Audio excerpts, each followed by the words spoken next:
Hello दोस्तों, कैसे हैं आप। मुझे उम्मीद है आप सब बहुत अच्छे से होंगे और अपनी क्लास 12th की पढ़ाई भी बहुत अच्छे से कर रहे होंगे। आजकल हम क्लास 12th फिजिक्स का सेकंड चैप्टर कर रहे हैं। पिछली क्लास में हमने चालक की धारिता के बारे में पढ़ा था और वहां हमारा वीडियो का जो सबसे लास्ट टॉपिक था वह था किसी चालक की धारिता किन किन बातों पर निर्भर करती है। तो आपको ध्यान होगा उसमें सबसे पहला पॉइंट था कि किसी चालक की धारिता उसके आकार के अनुक्रमानुपाती होती है, अर्थात चालक का आकार जितना ज्यादा बढ़ाते जाएंगे उस चालक की धारिता उतनी ही अधिक बढ़ती चली जाएगी। बाद में वैज्ञानिकों ने ऐसा सोचा कि क्या कुछ ऐसा संभव है कि हम यदि किसी चालक की धारिता बढ़ाना चाहें तो हम बिना उसका आकार बढ़ाए क्या उसकी धारिता को बढ़ा सकते हैं। तो यही से हमारी शुरुआत होती है संधारित्र की व्यापक अभिधारणा से, कॉन्सेप्ट ऑफ कैपेसिटर। संधारित्र का सिद्धांत ही यह है कि यदि हम किसी चालक की धारिता बिना उसका आकार बढ़ाए हुए बढ़ाते हैं तो हम जिन जिन बातों का उसमें इस्तेमाल करते हैं, जिन जिन तरीकों का इस्तेमाल करते हैं, वही हमारा क्या कहलाता है, संधारित्र का सिद्धांत कहलाता है। तो इसको समझने के लिए हम यहां पर हमने एक डायग्राम बनाया है। आपने पिछली क्लासों में एक स्वर्ण पत्र विद्युतदर्शी का नाम सुना होगा, मैं लिख देता हूं। यह है स्वर्ण पत्र विद्युतदर्शी। इसे इंग्लिश में गोल्ड लीफ स्पेक्ट्रोस्कोप भी कहा जाता है। ये किस तरीके का होता है, इसका डायग्राम मैंने यहां पर बनाया है। यह एक ग्लास का जार होता है। इसमें ऊपर की ओर ये वाले स्थान पर एक पॉइंट होता है जो कि हमारा एक चालक होता है, कंडक्टर होता है। और इसी चालक से नीचे की ओर एक कनेक्शन गया हुआ होता है, एक तार गई हुई होती है, या आप कह सकते हैं यह एक छड़ होती है। और नीचे आकर के इस छड़ के इस बिंदु पर दो पत्तियां बनी हुई होती है। यह पत्तियां इस तरीके से होती है, सामान्य अवस्था में ऐसी होती है। ये पत्तियां, दो पत्तियां इस प्रकार से बनी हुई होती है। अब यह जो दोनों की दोनों पत्ती होती है, ये गोल्ड की बनी हुई होती है और बहुत पतली होती है। इनका आप कह सकते हैं कि अपना जो वेट है, उनका अपना जो भार है वो बिल्कुल नगण्य है। तो अब इसका इस्तेमाल क्या है? इसका इस्तेमाल होता है कि यदि हमें देखना है कोई चालक आवेशित है अथवा निरावेशित है, तो हम इस स्वर्ण पत्र विद्युतदर्शी की सहायता से यह ज्ञात कर सकते हैं। तो उसके लिए क्या करना होता है कि हम किसी भी चालक को ले, मान लेते मैंने एक यहां पर चालक ले लिया, इस तरीके से एक चालक बनाया। इस चालक को मान लेते मैंने धनावेशित कर दिया, तो इसको मैंने, जो आवेश होगा हम जानते हैं वो इसके पृष्ठ पर फैल जाएगा। तो इस चालक के पृष्ठ पर आवेश फैल गया। हम यहां से इस चालक से एक, हम कहते हैं कनेक्शन वायर से को इस पॉइंट से जोड़ देते हैं, कनेक्शन वायर से इस चालक को। तो अब देखिए क्या होगा, क्योंकि यह चालक तार है और यहां से लेके यहां तक भी चालक तार है और नीचे स्वर्ण पत्र की दो हल्की, बहुत हल्की, ये दोनों की दोनों पत्तियां लगी हुई है। तो यहां से लेके यहां तक ये पूरा का पूरा एक चालक है। तो जब इसको मान लेते हैं यह एक आवेशित चालक है जिसका नाम मैं मान लेता हूं ए है। तो जब स्वर्ण पत्र विद्युतदर्शी के इस कनेक्टिंग पॉइंट को इस ए चालक से जोड़ा जाता है जो कि आवेशित है, तो यहां से धनावेश निकल करके इन दोनों की दोनों पत्तियों पर आ जाता है। अब आप सोचिए, इस पत्ती पर भी धनावेश आ गया, इस पत्ती पर भी धनावेश आ गया। जब दोनों पत्तियों पर धनावेश आ गया है तो यह दोनों के दोनों धनावेश की वाली पत्तियां क्या करेंगी, एक दूसरे को प्रतिकर्षित करेंगी। तो यह दोनों प्रतिकर्षित होकर के एक दूसरे से दूर दूर चली जाती है, इस प्रकार से फैल जाती है। इस पर भी धनावेश आ गया है और इस पत्ती पर भी धनावेश आ गया। तो जब किसी भी चालक को इस स्वर्ण पत्र विद्युतदर्शी के इस पॉइंट से किसी चालक की सहायता से जोड़ा जाता है, यदि यह पत्तियां फैल जाएं, एक दूसरे दूर दूर हो जाएं, तो समझ लेते हैं यह वाला जो चालक है हमारे पास, यह चालक आवेशित होगा। और यदि यह चालक आवेशित नहीं होगा तो यह जो पत्तियां हैं जो एक दूसरे से ऐसे दूर दूर फैली हुई हैं, यह एक दूसरे के बिल्कुल समीप आ जाएंगी। अब हमने यह तो पता कर लिया कि यह जो ए है यह कैसा है, एक आवेशित चालक है। अब हम अगले स्टेप पे इस आवेशित चालक, इस ए को तो हम ऐसे का ऐसे ही बना देते हैं, और इस पर पहले के समान जितना आवेश है वो वैसे का वैसे ही है, और इसको हमने किससे जोड़ा हुआ है, स्वर्णपत्र विद्युतदर्शी से जोड़ा हुआ है। अब हम इस ए के समीप एक उदासीन या निरावेशित छड़ को लाते हैं, तो हम एक दूसरी छड़ जिसको हम कहते हैं बी, उसको ए के समीप ले आए। मान लेते हैं यह छड़ क्या है, बी। अब हमने इसी चैप्टर में विद्युत प्रेरण के बारे में पढ़ा था, स्थिर विद्युत प्रेरण। वह कहता था कि जब किसी निरावेशित या उदासीन चालक के समीप कोई आवेशित चालक लाया जाता है तो उसमें क्या होता है, उसके पास वाले सिरों पर विजातीय आवेश तथा दूर वाले सिरों पर सजातीय आवेश आ जाता है। अर्थात जब निरावेशित बी चालक को आवेशित ए चालक के समीप लाएंगे तो इसके अंदर हमने कहा था कि धनावेश भी होगा बी पर और उतना ही ऋणावेश भी होगा। तो अब क्या होगा, यह वाला जो पूरा धनावेश होता है ये इस बी के सारे धनावेशों को प्रतिकर्षित करता है, जिसके कारण सारा धनावेश बी का इस सिरे पर पहुंच जाता है, यानी कि विपरीत सिरे पर पहुंच गया। और बी पे जितना भी ऋणावेश था वह ए के समीप वाले सिरे पर पहुंच जाता है, यानी कि यहां पर पहुंच जाता है। इस घटना को हम स्थिर विद्युत प्रेरण कहते हैं। तो जैसे ही ये स्थिर विद्युत प्रेरण की घटना बी चालक पर घटती है, ठीक उसी समय हम देखते हैं कि इससे पहले जो ये स्वर्णपत्र विद्युतदर्शी की पत्तियां दूर दूर थी, यह अब एक दूसरे के थोड़ा समीप आ जाती है। इस तरीके से एक दूसरे के समीप आ जाती है। आवेश तो इन पर अभी भी धनावेश ही रहेगा, लेकिन यह क्या होगी, एक दूसरे के समीप आती। इनके समीप आने से हमें क्या पता चला, इनके समीप आने से हमें यह पता चला कि जब किसी आवेशित चालक के समीप किसी निरावेशित चालक को लाया जाता है, जिससे कि इस उदासीन या निरावेशित चालक पे स्थिर विद्युत प्रेरण की घटना घटित होती है, तो इससे इस चालक जिसको हम स्वर्णपत्र विद्युतदर्शी से हमने जोड़ा हुआ है, इस स्वर्णपत्र विद्युतदर्शी की पत्तियों के पास आने का अर्थ है कि इस चालक का विभव कम हो गया। हम लिखते हैं चालक ए का विभव घट गया, ए का विभव घट गया। आवेश की मात्रा नहीं घटी, आवेश तो उतना ही है, आवेश तो कहीं नहीं गया, लेकिन इन पत्तियों का पास आना यह बताता है कि ए का जो विभव था थोड़ा घट गया। अब हम अगले स्टेप पे एक और काम करते हैं। हम कहते हैं ये ए तो था ही हमारे पास इस तरीके से, और इस पर हम जानते हैं धनावेश भी था, जितना पहला था उतना ही। अब इसके समीप जो बी था, जिसका इधर वाला सिरा तो था माइनस का और इधर वाला सिरा था प्लस का, यह हमारी ए चालक था और ये वाला हमने कहा बी चालक था। हमने ए को पूर्व की भांति स्वर्णपत्र विद्युतदर्शी से किसी चालक तार की सहायता से जोड़ा हुआ था। अब यदि हम इस बी चालक का विपरीत सिरा यानी कि धनावेशित वाला सिरा यदि पृथ्वी से जोड़ दें तो क्या होगा, ये पूरा धनावेश यहां से निकल करके पृथ्वी पर चले जाएगा। जब ये पृथ्वी पर चले जाता है तो क्या होता है, हम देखते हैं इस स्वर्णपत्र विद्युतदर्शी की ये जो पत्तियां अभी तक इतनी फैली हुई थी, ये अब एक दूसरे के और समीप आ जाती है।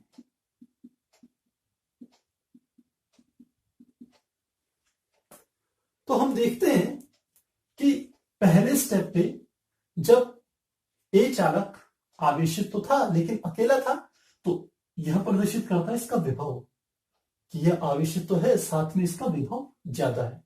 जैसे इसके समीप पर एक निरावेशित बी चालक लाए, इसका आवेश तो उतना का उतना ही है ए का, लेकिन हम देखते हैं इसका विभव घट गया। और अब बी चालक में जिसमें स्थिर विद्युत प्रेरण की घटना घटित हुई थी, उसका भी यदि विपरीत सिरे को हम पृथ्वी से जोड़ दें, यानी कि अर्थिंग कर दें यदि उसकी, तो हम देखते हैं इस ए चालक पर आवेश तो अभी भी उतना ही है, लेकिन इसका विभव पहले की अपेक्षा और घट गया। हम लिखते हैं विभव घट गया। अब बात आती है कि विभव के घटने से हमें क्या लाभ हो रहा है। तो यदि आप सूत्र पे ध्यान दें, हम जानते हैं C इज इक्वल टू होता है Q अपॉन V। इसका अर्थ हुआ कि जो C है अनुक्रमानुपाती है Q के, और दूसरा C व्युत्क्रमानुपाती है V के। अर्थात यदि हमें किसी चालक पर ज्यादा आवेश देना है तो हमें उसकी धारिता बढ़ानी पड़ेगी। धारिता बढ़ाने का अर्थ है कि हमें एक प्रकार से उसका आकार बढ़ाना पड़ेगा। यह पहला स्टेप तो यह बताता है। लेकिन दूसरा स्टेप यह बताता है कि जो धारिता होती है वो विभव के व्युत्क्रमानुपाती होती है। अर्थात यदि विभव का मान घटाएंगे, विभव का मान घटाएंगे तो C का मान यानी कि धारिता बढ़ जाएगी।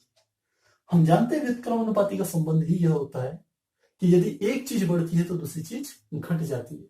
अर्थात यदि V का मान जो विभव है यह घट जाए तो उस चालक की जो धारिता होगी वह बढ़ जाएगी। अब हम यदि यहां पर इस प्रोसेस में देखें तो हम देखेंगे A पर हमने किसी भी स्थिति में आवेश का मान परिवर्तित नहीं करा, उससे आवेश नहीं हटाया। केवल क्या हुआ, इस घटना के घटित होने से हर स्टेप पर, हर अगले चरण में विभव घटता चले गया। और यदि विभव घटेगा तो हम क्या कर सकते हैं, A पर और अधिक आवेश दे सकते हैं, और अधिक मात्रा पर आवेश देंगे, जिससे कि उसका विभव थोड़ा सा पहले के लेवल तक आ जाएगा। हमने पिछली क्लास में बिल्कुल बताया था आपको कि विभव बिल्कुल वैसे ही है कि जैसे हम किसी बाल्टी पे पानी डालें तो पानी को यदि हम आवेश समझ लें, और पानी डालने से बाल्टी में जैसे जैसे जल का स्तर ऊपर ऊपर उठता है तो जो स्तर है वह विभव है। तो बाल्टी की एक कैपेसिटी है कि मान लो 20 लीटर की बाल्टी है तो वो 20 लीटर की रहेगी, वो 21 लीटर नहीं भर पाएगा। लेकिन यदि कुछ ऐसा हो जाए कि बाल्टी की कैपेसिटी तो उतनी ही है, लेकिन यदि उसमें पानी स्वतः ही नीचे चली जाए, ऊपर तक न रहे, थोड़ा नीचे चली जाए, तो उसमें हम और पानी डाल सकते हैं। ठीक वही घटना यहां घटित हो रही है। आवेश की मात्रा में कोई परिवर्तन नहीं हुआ ए में, लेकिन इसके द्वारा विभव घट गया। विभव घटने से क्या होगा, हम ए को अब और अधिक आवेश दे सकते हैं बिना इसका आकार बढ़ाए, और यही हमारा कहलाता है संधारित्र का सिद्धांत। तो मुझे लगता है आपको ये समझ में आ गया होगा। अब हम समझते हैं कि जो संधारित्र होता है वो हम समझ गए कि जब दो हम चालक प्लेटें लें, लास्ट में हमारा यह निष्कर्ष निकला कि यदि हम दो चालक प्लेटें, अब हम दो प्लेटें बना रहे हैं, हमने कहा एक प्लेट हमने ये बना ली और दूसरी प्लेट मान लेते हैं ये बना ली। एक प्लेट पर हम देखते हैं यदि धन आवेश दे दिया जाए और दूसरी प्लेट पर यदि एक ऋण आवेश दे दिया जाए, तो यह जो हमारी व्यवस्था होती है, यह हमारी संधारित्र कहलाता है। इस संधारित्र में मान लेते हैं ये वाली प्लेट है ए और ये वाली प्लेट है बी। मान लेते हैं ए प्लेट को जो हमने आवेश दिया वो है प्लस क्यू, तो बी प्लेट पर जो प्रेरण के कारण आवेश आएगा, इस प्लेट का जो आवेश होगा वो माइनस क्यू होगा। मान लेते हैं ए प्लेट का जो विभव है वो है वी और बी प्लेट का जो विभव है वो है वी बी। तो इन दोनों के बीच का जो विभवांतर होगा, जिसे हम कहेंगे V A minus V B, वह किसके बराबर हो जाएगा, वी के बराबर हो जाएगा। और हम जानते हैं इसकी जो धारिता होगी संधारित्र की, वो धारिता होगी C is equal to q upon इन दोनों प्लेटों के बीच का विभव, यानी कि जिसे हम V से प्रदर्शित करेंगे। तो संधारित्र की व्यापक अभिधारणा आपको समझ में आ गई होगी कि लास्ट में इसका निष्कर्ष यह है कि यदि समान क्षेत्रफल की दो प्लेटों को एक दूसरे से अल्प दूरी पर रखा जाए और दोनों पर विपरीत आवेश दिया जाए, तो इस परिस्थिति में, इस स्थिति में इन प्लेटों की धारिता काफी अधिक बढ़ जाती है। धारिता का अर्थ है आवेश ग्रहण करने की इनकी क्षमता काफी ज्यादा हो जाती है। तो यह तो हमारा संधारित्र का साधारण सा डायग्राम है। जो संकेतांक होते हैं हमारे संधारित्र के, संधारित्र के जो संकेतांक हैं, किसी परिपथ में जब हम संधारित्र को प्रदर्शित करते हैं तो उसका तरीका यह है कि हम इस तरीके से बनाते हैं। दो समान लंबाई की यदि डंडियां हम खींच दें और साथ में यह हमारा क्या हो जाए, परिपथ की तारें हो जाएं, तो यह हमारा कहलाता है संधारित्र। क्या कहलाएगा ये? संधारित्र का प्रतीक है। और यदि कहीं पर आपको ऐसे तो दिखे और साथ में यदि एक ऐसा तीर का निशान भी दिख जाए तो आप समझ जाना यह वह संधारित्र है जिसकी धारिता बदलती रहती है। इसको हम कहते हैं परिवर्ती संधारित्र।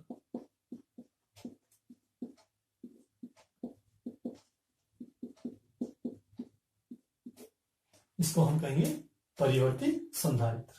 तो आपको संधारित्रों के संकेतांक भी पता होनी चाहिए। हमारा नेक्स्ट टॉपिक है समांतर पट संधारित्र।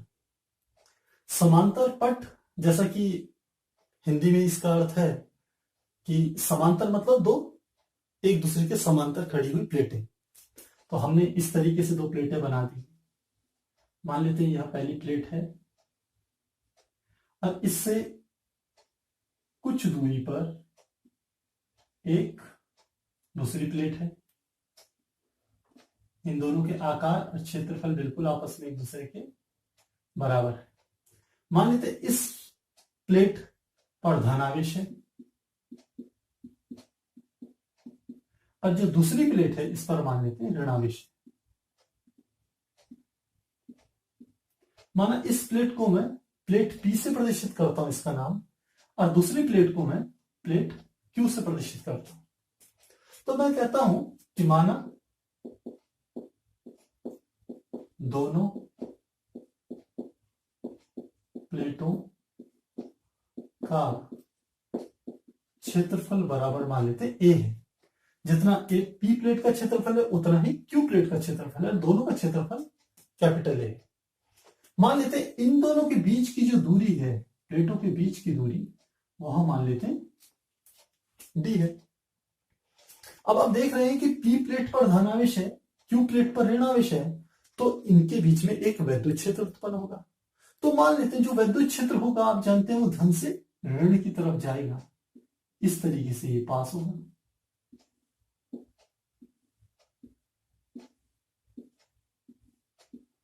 मान लेते हैं इस वैद्युत क्षेत्र का जो मान है वह कैपिटल E के बराबर है।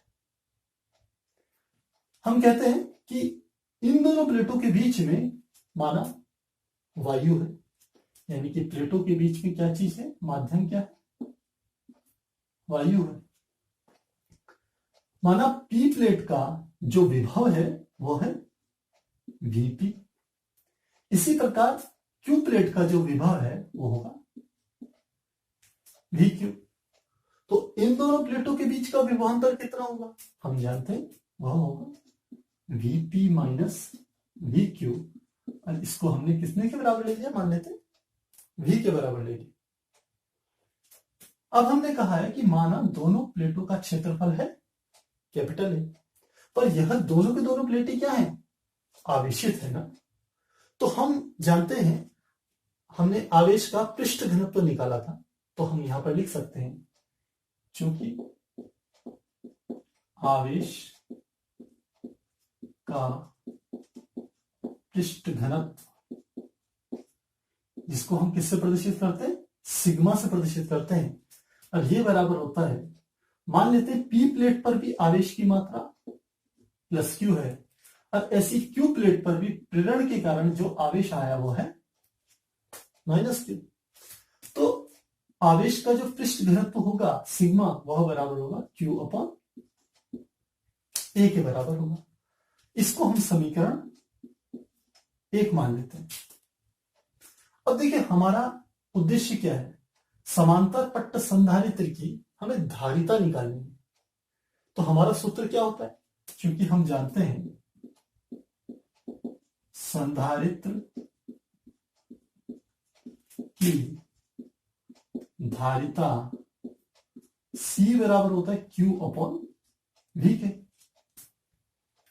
अब C तो हमें ज्ञात करनी है, Q वह आवेश है जो प्लेट P पर धनावेशित है और इतना ही आवेश प्लेट Q पर ऋणावेशित है। तो हमें Q भी नहीं ज्ञात करना है, हमें ज्ञात करना है विभव। इन दोनों प्लेटों के बीच में जो हमने विभव लिखा है V, हमें इसका मान ज्ञात करना है। तो इसका मान ज्ञात करने के लिए पहले हम इन दोनों प्लेटों के बीच का जो वैद्युत क्षेत्र है इसे ज्ञात करते हैं। तो हमने पीछे पढ़ा था कि किन्हीं दो समान क्षेत्रफल वाली विपरीत आवेश की प्लेटों के बीच वैद्युत क्षेत्र, आपको ध्यान हो तो हमने ये निकाला था, वैद्युत क्षेत्र का फॉर्मूला था E equal to sigma upon epsilon 0। यह तो तब की स्थिति है जब इन दोनों प्लेटों के बीच में वायु है, और यदि इन दोनों प्लेटों के बीच में हम कोई एक माध्यम मान लें K हो, तो यहां पर हम एप्सिलॉन 0 के साथ K भी लिख लेंगे। तो फिलहाल हमने क्योंकि वायु माना है, तो हम कहते हैं प्लेटों के बीच का जो वैद्युत क्षेत्र होगा E equal to sigma upon epsilon 0 के बराबर होता है। हमने पिछले डेरिवेशन में करा था। तो अब हमें वैद्युत क्षेत्र का तो मान पता चल गया, पर हमें क्या निकालना है, V का मान निकालना है। तो हम एक और सूत्र जानते हैं, हम जानते हैं चूंकि विभव प्रवणता बराबर होता है, जिसे हम कहते हैं विभव प्रवणता E बराबर होता है dV अपॉन dr। यहां माइनस का निशान भी होता था, लेकिन माइनस का निशान क्योंकि विपरीत दिशा को प्रदर्शित करता है, हमें केवल यहां पर परिमाण लेना है। तो हम कहते हैं E बराबर dV अपॉन dr। अब आप समझिए क्या क्या चीजें थी। E वैद्युत क्षेत्र था, V विभव था, और R था कि विभव में जो दूरी के साथ परिवर्तन आ रहा है वह था। इस सूत्र को यदि हम dV को V से बदल दें और dr को R से बदल दें, तो हम इस सूत्र को ऐसे लिख सकते हैं E बराबर V अपॉन R। पर हमारे यहां दोनों प्लेटों के बीच की दूरी कितनी है, R नहीं है, D है। तो हम लिख सकते हैं अतः E बराबर हो जाएगा हमारा V अपॉन D के। हमें तो किसका मान निकालना है, V का मान निकालना है। तो हम लिख सकते हैं यहां से V बराबर E गुणा D। मान लेते हैं यह वाली जो समीकरण है, यह समीकरण 2 है। तो हम कहते हैं समीकरण 2 से E का मान रखने पर लिखते हैं, समीकरण 2 से E का मान रखने पर तो रखेंगे। तो पहले तो हमारे ये समीकरण है V बराबर E का मान है सिग्मा बटे एप्सिलॉन 0, तो हम लिख लेंगे इसका मान सिग्मा बटे एप्सिलॉन 0, और साथ में किसकी गुणा हो रही है, D की, तो हम साथ में लिखेंगे D। अब हमें V का मान पता चल गया, पर हम जो आवेश का पृष्ठ घनत्व है सिग्मा, इसको यदि आवेश के पदों में बदले तो हम समीकरण 1 से सिग्मा का मान Q अपॉन A यहां पर रख सकते हैं। तो हम यहां पर मान रख रहे हैं, हम लिखते हैं समीकरण 1 से सिग्मा का मान रखने पर, जब मान रखेंगे तो क्या होगा, यह आ गया हमारा V बराबर सिग्मा का मान Q अपॉन A। तो सिग्मा का मान Q अपॉन A, साथ में नीचे 0 था एप्सिलॉन 0, और ऊपर साथ में क्या था डी। तो यह हमें किसका मान पता चल गया, विभव का मान पता चल गया। पर हमें क्या निकालनी है, संधारित्र की धारिता। तो हम लिखेंगे चूंकि C बराबर होता है Q अपॉन V के, तो Q की जगह तो Q आ गया, और V का यदि मान यह रख दिया जाए तो क्या आ जाएगा, Q गुणा D बटे क्या आ जाएगा, A इंटू एप्सिलॉन जीरो। तो Q से Q कट गया, तो क्या फार्मूला आ गया, C बराबर A into epsilon zero upon D। यानी कि हम कह सकते हैं समांतर प्लेट संधारित्र की जो धारिता होती है C, वह A गुणा एप्सिलॉन जीरो बटे D के बराबर होती है, जहां A जो हमारी P तथा Q प्लेटें हैं, इसमें से प्रत्येक प्लेट का क्षेत्रफल है capital A. Epsilon zero plate P तथा Q के बीच में रखी हुई जो माध्यम है उसकी विद्युतशीलता है, और D इन दोनों प्लेटों के बीच की दूरी है। तो यहां से हमें पता चल गया C बराबर A इंटू एप्सिलॉन जीरो बटे D। समांतर प्लेट संधारित्र की धारिता का हमारा जो लास्ट में फॉर्मूला आया था वो आया था C equal to A epsilon zero upon D। यह तब संधारित्र की धारिता थी जब दोनों प्लेटों के बीच में वायु अथवा निर्वात हो। यदि दोनों प्लेटों के बीच में कोई माध्यम होता जिसका बराबर विद्युतांक K हो, तब हम कहेंगे यही वाला जो हमारा सूत्र था यह बदल करके कुछ ऐसे हो जाता, C equal to A epsilon zero into K upon D, जहां K क्या है, प्लेटों के बीच में जो माध्यम है उसका परावैद्युतांक है। हम इस सूत्र को ऐसे भी लिख सकते हैं। अब हमारा अगला टॉपिक है संधारित्र की धारिता को प्रभावित करने वाले कारक। तो यदि हम इस सूत्र को कंटिन्यू करें आगे, तो हम देख रहे हैं C बराबर होता है A epsilon zero into K upon D। यहां से हमें पता चलता है सबसे पहले C अनुक्रमानुपाती होता है A के, यानी कि समांतर प्लेट संधारित्र की जो धारिता होती है या किसी भी संधारित्र की जो धारिता होती है वह प्लेटों के क्षेत्रफल A के अनुक्रमानुपाती होती है। यानी कि यह किसके अनुक्रमानुपाती है, प्लेटों के क्षेत्रफल, जो हमने प्लेटें ली थी P तथा Q, उनका क्षेत्रफल जितना बढ़ाया जाएगा संधारित्र की धारिता उतनी ही बढ़ेगी, और प्लेटों का क्षेत्रफल जितना कम किया जाएगा संधारित्र की धारिता उतनी ही कम होगी। दूसरा, इस सूत्र में देखें तो C व्युत्क्रमानुपाती है प्लेटों के बीच की दूरी D के, यानी कि C व्युत्क्रमानुपाती है प्लेटों के बीच की दूरी, अर्थात प्लेटें जितनी ज्यादा दूर रखी जाएंगी संधारित्र की धारिता उतनी ही कम होगी, और प्लेटें जितनी एक दूसरे के समीप रखी जाएंगी अर्थात उनकी दूरी जितनी कम होगी एक दूसरे से, संधारित्र की धारिता उतनी ही अधिक होगी।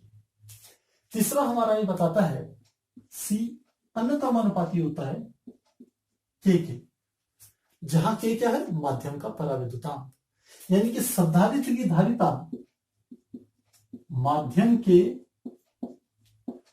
परावैद्युतांक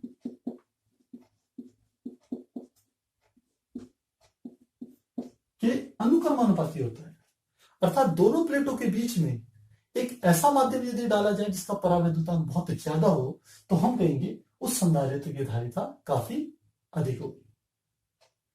दोस्तों, मुझे पूरा यकीन है कि आज हमने जो भी आपको टॉपिक पढ़ाए हैं वह आपको अच्छे से समझ में आ गए होंगे, और यदि आपको समझ में आए, आपको यदि ये वीडियो अच्छे लगते हैं तो प्लीज लाइक जरूर कीजिएगा, और साथ ही इनकी बार बार प्रैक्टिस जरूर कीजिए।